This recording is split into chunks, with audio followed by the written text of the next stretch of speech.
Good morning everyone. Shri register विद्यालय द्वारा संचालित ऑनलाइन क्लासेस में बच्चों आपका स्वागत है। बच्चों आज हम कक्षा 11वीं का अर्थशास्त्र सब्जेक्ट जो हमारा है, ये देखिए कक्षा 11वीं और विषय अर्थशास्त्र। इसका हम चैप्टर नंबर 12 शुरू करने वाले हैं, जिसका नाम है स्वतंत्रता प्राप्ति के समय भारतीय अर्थव्यवस्था। बच्चों आपको याद होगा, आपने पिछले वीडियो में 2 या 3 वीडियो जो तैयार किए हैं उसमें चैप्टर नंबर 11 कंप्लीट किया है और उसमें हमने पढ़ा था कि ब्रिटिश शासन का भारतीय अर्थव्यवस्था पर प्रभाव, यानी कि इम्पैक्ट ऑफ ब्रिटिश रूल और इंडियन इकोनॉमी। तो उसमें हमने ये देखा था कि जब अंग्रेज लोगों ने 200 वर्षों तक शासन किया हमारे देश पर, तो हमारे देश की स्थिति उससे पहले की क्या थी और जब उनके 200 वर्ष गुजर गए, उन्होंने शासन कर लिया, फिर हमने स्वतंत्रता प्राप्त कर ली, तब हमारी कंडीशन क्या हो गई, ये हमने पढ़ा था। ठीक है, अब हम ये देखेंगे कि जब हमारा देश आज़ाद हुआ 15 अगस्त सन 1947 को, तब हमारे देश की भारतीय अर्थव्यवस्था कैसी थी, यानी कि उसकी क्या स्थिति हो गई थी। क्योंकि 200 वर्षों तक अंग्रेजों का इंग्लैंड वासियों का शासन रहना कोई छोटी मोटी चीज़ नहीं है। 200 वर्षों तक समझ रहे हैं आप, हमारी 2 से लेकर 3 पीढ़ी तक गुजर सकती हैं उसमें, है ना। तो आप समझ रहे होंगे कि उस समय 200 वर्षों तक जब अंग्रेजों ने शासन किया तो हमारी पहली ऐसी स्थिति तो रही नहीं होगी। देखिए मैं आपको बताता हूँ, जैसे हमारा देश पहले सोने की चिड़िया कहा जाता था, मैंने बताया था लास्ट वीडियो में आपको। और उसमें हमारा देश जो है ना आत्मनिर्भर था, यानी कि हर चीज़ के लिए वो सेल्फ डिपेंडेंट था, उसको दूसरे देशों पर निर्भर रहने की कोई ज़रूरत नहीं थी। लेकिन जब 200 वर्षों तक अंग्रेजों ने शासन किया तो हमारे देश की स्थिति बहुत पिछड़ गई थी, आर्थिक गतिहीनता आ गई थी, पिछड़ी अर्थव्यवस्था हो गई थी। और जो हमारी अर्थव्यवस्था जो निर्भर अर्थव्यवस्था थी वो एक डिपेंडेंट इकोनॉमी बन गई, यानी कि एक निर्भर अर्थव्यवस्था बन के रह गई। अब आप समझ रहे हैं। तो स्वतंत्र प्राप्ति के समय हमारे देश की क्या अर्थव्यवस्था थी, इसको हम निम्नलिखित विशेषताओं द्वारा या निम्नलिखित अध्ययन द्वारा जान सकते हैं। तो सबसे पहले हम उसी सीरीज में अध्ययन करेंगे कि जब स्वतंत्र हमारे देश ने प्राप्त की 15 अगस्त 1947 को, उस समय हमारे देश में जनसंख्या का व्यावसायिक वितरण क्या था। ठीक है, यानी कि बिजनेस डिस्ट्रीब्यूशन ऑफ पॉपुलेशन। ये हम देखेंगे कि हमारा जो जनसंख्या जो थी भारत की टोटल, वो जनसंख्या कौन कौन से व्यवसायों में कैसे लगी हुई थी, इसको बोलते हैं व्यवसाय वितरण। देखिए तो मैंने डेफिनेशन बहुत सिंपल लिख रखी है, आप देख पा रहे होंगे।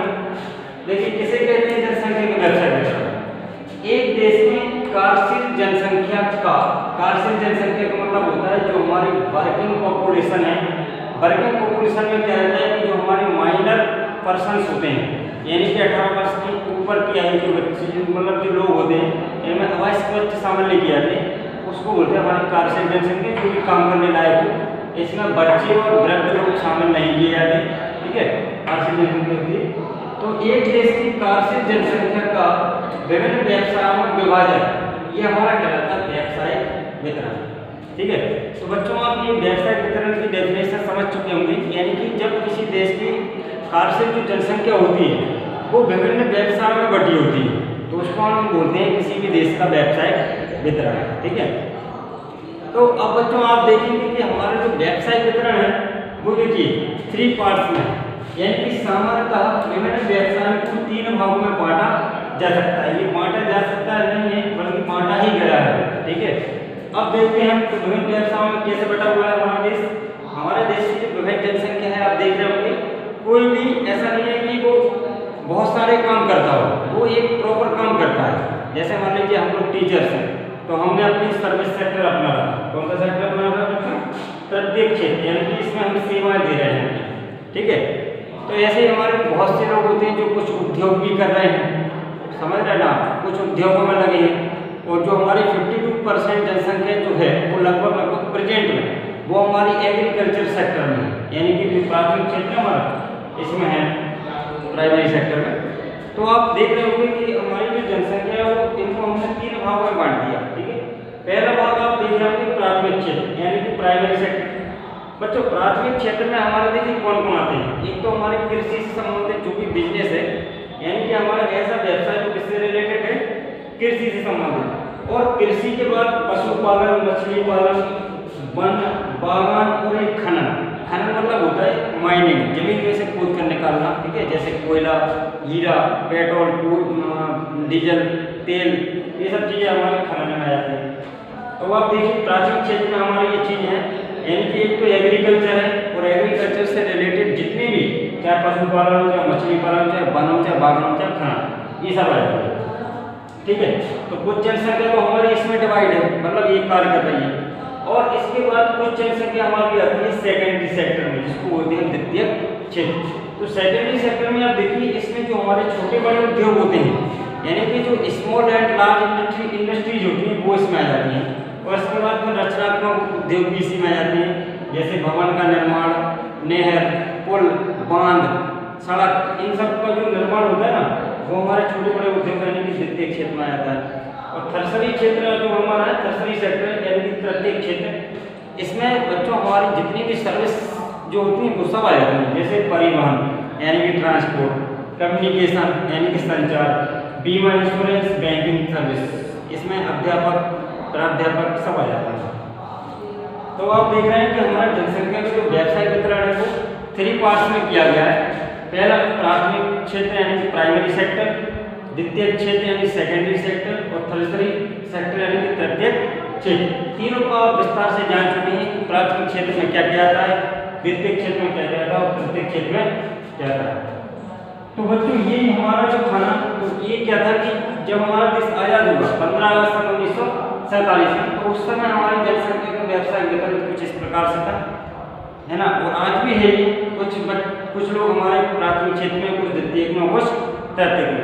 अब हम ये जानते हैं कि जब हमारा देश को 15 अगस्त 1947 को जब आज़ादी मिली, तब हमारे देश की जो जनसंख्या है उनका कौन से उद्योग में कितना प्रतिशत का विभाजन था, यानी कि कौन सी जनसंख्या किस क्षेत्र में लगी हुई थी। तो ये हम बच्चों परसेंटेज के रूप में जानेंगे, इसके रूप में परसेंटेज यानी प्रतिशत के रूप में। देखिए आप देख पा रहे हैं, यहाँ पे मैंने एक टेबल तैयार कर रखी है, यानी कि स्वतंत्रता के समय भारत में व्यावसायिक वितरण, ठीक है, यानी कि business distribution of population during कब इंडिपेंडेंट के समय हमारी क्या स्थिति है। तो देखिए यहाँ पे हमने टेबल बना रखी है, इसमें सीरियल नंबर दे रखा है मैंने, पहला प्राथमिक क्षेत्र, दूसरा द्वितीय क्षेत्र, और तीसरा तृतीय क्षेत्र। अब तो यहाँ पे देखिए मैंने 2 वर्षों का डाटा ले रखा है, एक तो 1901 का ले रखा है, यानी कि 1901 का, और दूसरा हमने 1951 का ले रखा है। तो इसमें क्या है, थोड़ा सा कंपेरिजन हो जाएगा हमारा कि जो व्यावसायिक वितरण था वो 1901 के समय किस प्रकार से कौन से क्षेत्र में लगा हुआ था, और जो हमारा 1951 था, मतलब सन 1951, उस समय हमारी कौन सी जनसंख्या कौन से क्षेत्र में लगी हुई थी। तो ये जानकारी हम देखेंगे। चलिए शुरू करते हैं। बच्चों आप देख पा रहे हो कि हमारा जो व्यवसाय था पहला बार प्राथमिक क्षेत्र, वो सन 1901 में प्राथमिक क्षेत्र में, जैसे हमारा कृषि, पशुपालन, मछली पालन, वन, बागवान, खनन, ये सब चीजें आती हैं, यानी कि एग्रीकल्चर से रिलेटेड है। तो इसमें आप देख रहे हैं कि 1901 में जो थी, इसमें 71.8% जनसंख्या, यानी कि 71.8% हमारी जनसंख्या प्राथमिक क्षेत्र में लगी हुई थी। और अगर हम सन 1951 की बात करें तो इसमें थोड़ी सी वृद्धि हो गई थी, और 71.8% की जगह पर कितनी हो गई थी, 72.1%, यानी कि 72.1% की थोड़ी सी वृद्धि इसमें हुई, ठीक है। ऐसे हमारा द्वितीय क्षेत्र आप देख पा रहे हैं 1901 में था 12.6%, यानी कि हमारे निर्माणी और रचनात्मक उद्योग से जुड़ा होता है, छोटे बड़े उद्योग इसमें आ जाते हैं, ठीक है। सड़क बनाना, पुल बनाना, भवन निर्माण, ये सब चीजें आती हैं, नहर, पुल। तो इसमें आप देख रहे हैं कि 1901 में तो था 12.6% जनसंख्या केवल, और वही हम 1951 की बात करें तो ये उस समय हो गई थी 10.6%, यानी कि आप देख पा रहे होंगे इसमें कंपैरिजन हो रहा है हमारा कि ये 1901 में अच्छी स्थिति थी थोड़ी सी, 12.6% जनसंख्या हमारी इसमें कार्यशील थी। और जैसे 1951 में पहुंचे 50 साल बाद, तो वो देखिए ये प्रतिशत हमारा घट के हो गया 10.6%, यानी कि ये पहले अच्छी स्थिति में था, अब यहाँ पर कमजोर हो गया, है ना। चलिए चलता रहता है, ये पार्ट ऑफ लाइफ है। थर्ड हमारा है तृतीय क्षेत्र, यानी कि टर्सरी सेक्टर।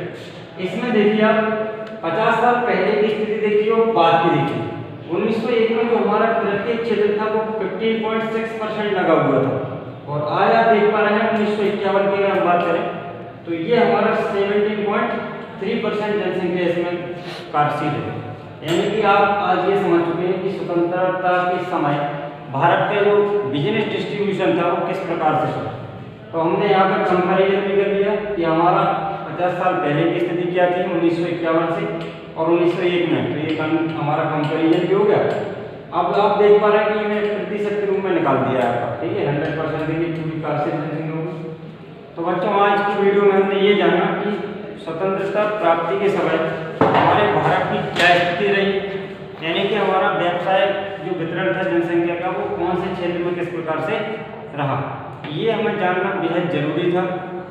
इसका एक रीजन ये है कि हमने जो पहला चैप्टर पढ़ा था इसका पिछला वाला 11वां, उसमें ये पढ़ा था कि ब्रिटिश शासन का भारतीय अर्थव्यवस्था पर प्रभाव। तो बच्चों उस समय तो हमारे भारत की अर्थव्यवस्था बहुत तगड़ी थी, बहुत दमदार थी, सभी देशों से हम काफ़ी अच्छे विकसित देश माने जाते थे।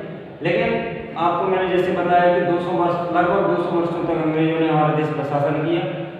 ईस्ट इंडिया कंपनी की स्थापना करने के बहाने ये देश में आए सन 1600 में, और बिजनेस करने के बहाने हमारे देश की राजनीति, व्यावसायिक क्षेत्र, हर क्षेत्र में इन्होंने अपना कब्जा स्थापित कर लिया और हमारी जो अच्छी खासी अर्थव्यवस्था थी उसको तहस नहस कर दिया। तो अब आप देख रहे हैं कि व्यवसाय वितरण की हमारी क्या स्थिति रही है, आप समझ गए होंगे ये बात।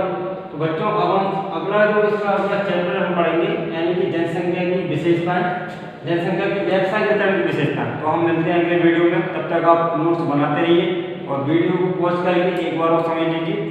और इसके बीच में भी अगर आपको कोई प्रॉब्लम आती है, क्रिएट होती है कोई प्रॉब्लम, तो आप विद्यालय में आकर सीधे मुझसे संपर्क कर सकते हैं, जहाँ मैं आपकी पूरी समस्याएं खत्म कर दूँगा। धन्यवाद।